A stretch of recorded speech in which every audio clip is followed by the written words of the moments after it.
Hi there, this is Ranjit and I have this Chiku Terra with me, and in this video we'll be doing the unboxing, and this is a review unit and just give you some basic specs that it has a 6-inch screen, 3 gigabytes of RAM and 16 gigabytes of internal storage. There is also a Chiku Terra 810 which comes with Snapdragon 810. This is running on the Snapdragon 808, and again, as I told you, this is a review unit, so the packaging is very different. It looks like a book.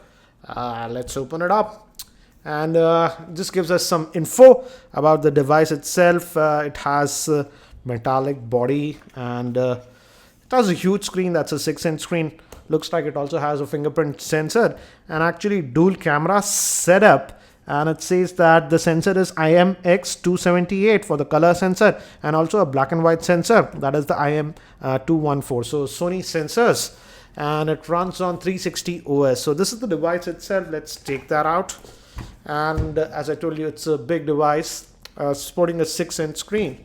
Let's go in, and again, this reminds me of the OnePlus One cable, that flat type cable, but this is a regular cable. That's a micro USB type, not the USB-C.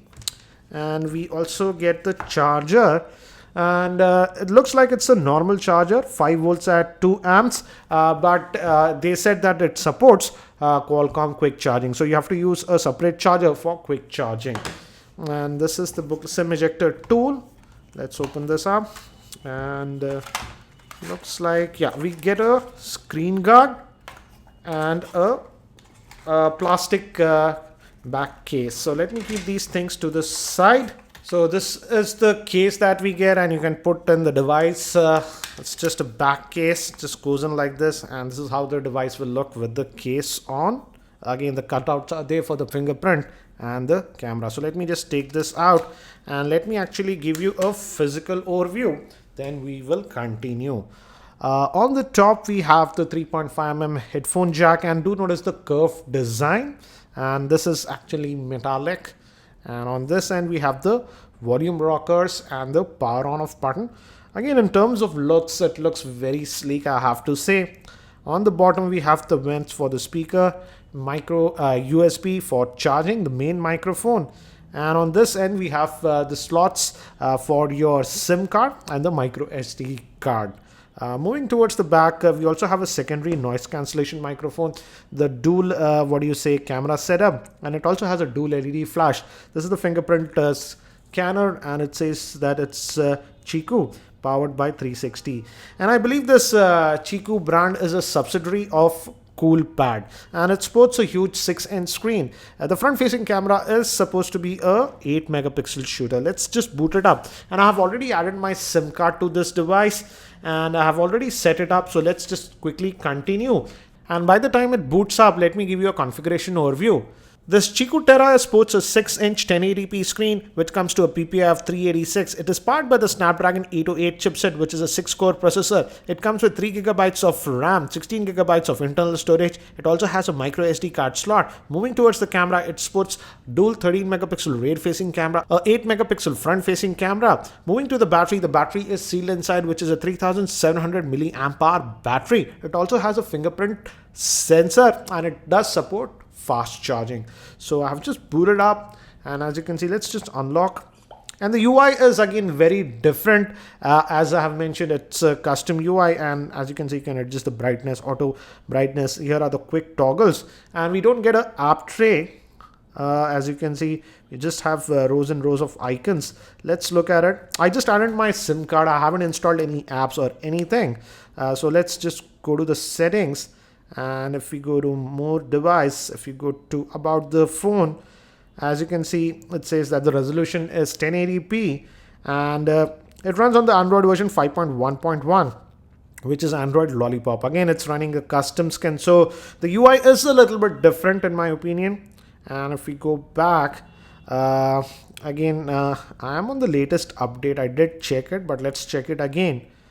Because one issue that I'm facing with this one as of now is that it's not connecting to Google servers. It's not allowing me to add any Google accounts. When I try to do that, it just conks off, just goes back. Let me actually show you. If you go to accounts, and if you go to other accounts, and if you hit Google, it just comes back. So looks like some issue with that one. And again, it is having a lot of options. In fact, I saw some very interesting options also, but again, I did notice some menus in Chinese. For example, when I tried to actually set up this fingerprint, let's say we want to add a pin, 1 2 3 4 1 2 3 4.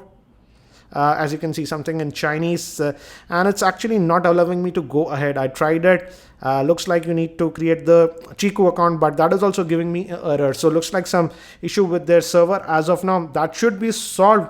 But apart from that, as of now, the phone looks to be actually really responsive, as you can see.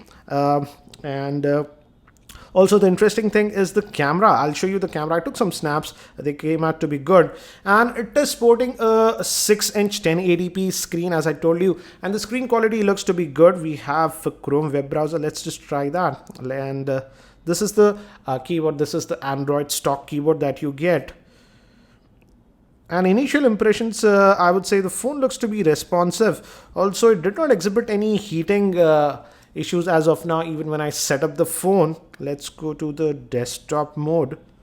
Also, in terms of the screen quality, though it's just a 1080p screen, it's not a quad HD screen, the screen quality is good. As you can see, the viewing angles are good.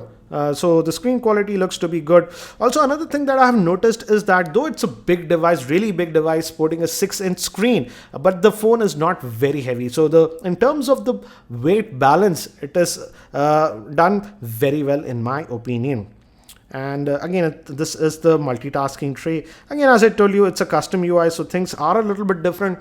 Let's wipe out everything, and out of that 3 gigabytes, let's see how much do we get.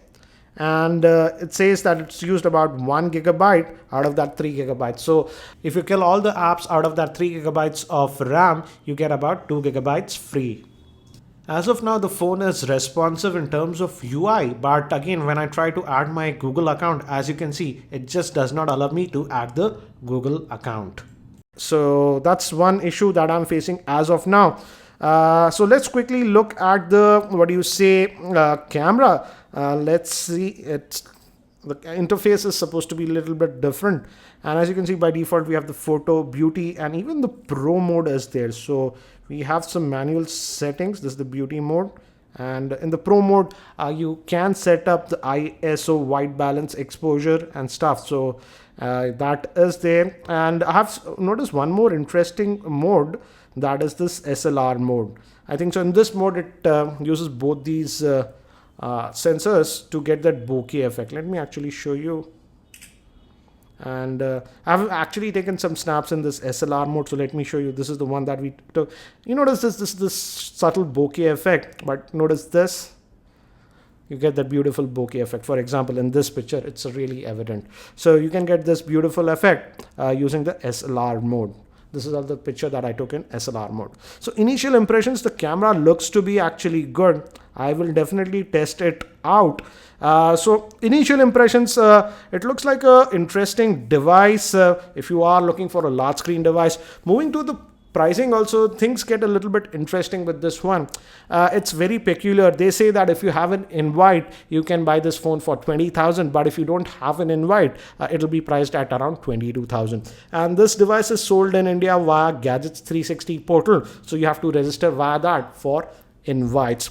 Again, it will take me some time to actually come out with the review, because as I've shown you, I'm not able to add any Google account. It just goes back, gives an error and goes back. And I also checked out their user forums, and some of the users are facing this issue. So only after I am able to add my Google accounts and test it out, I'll come out with my review. So guys, that's it for now for this unboxing and overview of this Qihoo Terra. If you're not subscribed to my YouTube channel, hit that subscribe button. Thanks for watching. This is Ranjit, and I hope to see you in my next video.